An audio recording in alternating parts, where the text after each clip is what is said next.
Over the last 2 decades or so, as far as my memory goes, we have been witnessing the AICOGs, and one strong and a very, very obvious change that we have seen is in the scale of AICOG.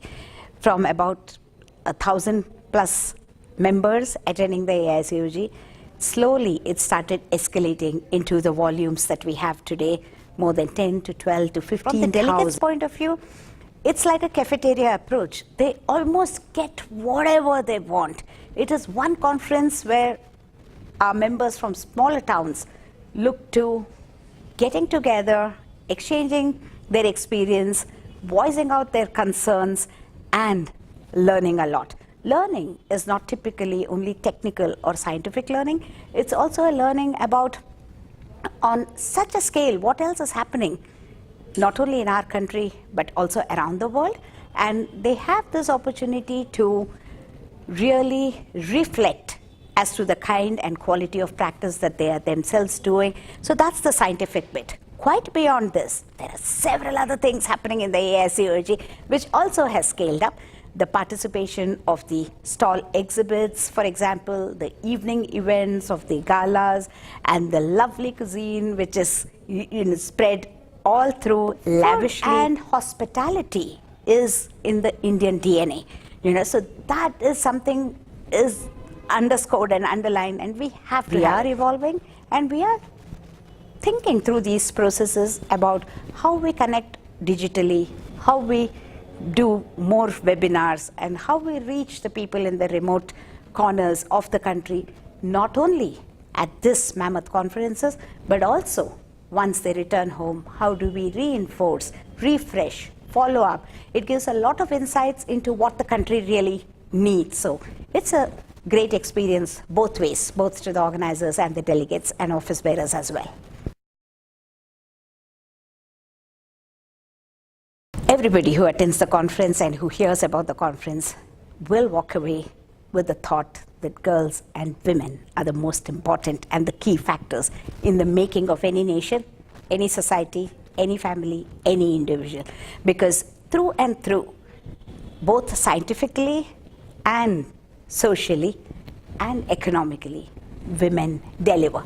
So there is a lot of different perspectives, different insights into the adolescent, preconceptional, and the pregnancy-related, the menopausal women, and the programming that happens to the baby in the womb, which reflects on how the generation next would be, the transmissible, not transmissible diseases, the opportunities that we have through women's health care to do the best for all age groups, all the sexes, and through the generations. So this is reflected very, very strongly, so that the responsibility of ourselves as OBGYNs, the important central role that we have to play in nurturing the generations will come across very, very strongly through this conference.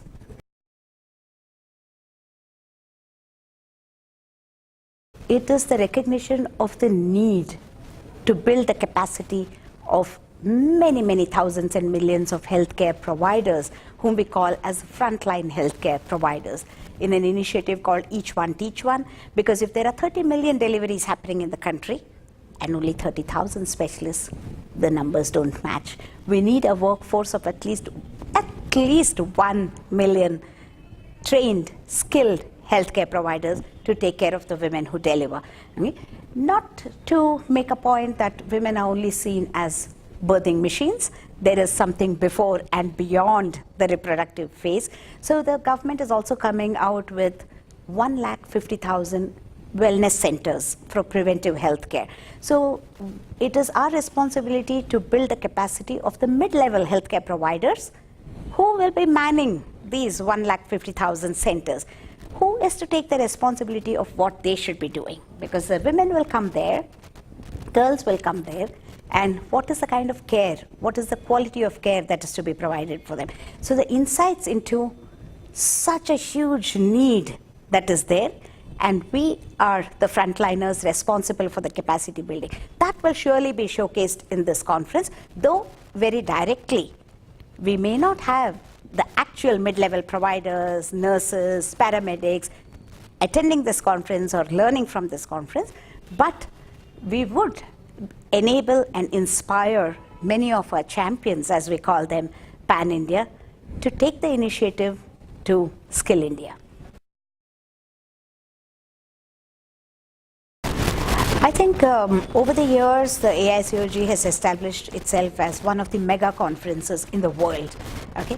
There is a very enlightened and an inquisitive audience. So it is very interactive and people want to learn. That eagerness to learn is very, very, very obvious. And eagerness to share their experience as well is coming across many, many smaller conferences that we have within the country where many international speakers are eager to come and exchange their views. And for them, I think the India experience is very rich in many ways beyond the science, and also that this is a fantastic platform for them to disseminate their work. So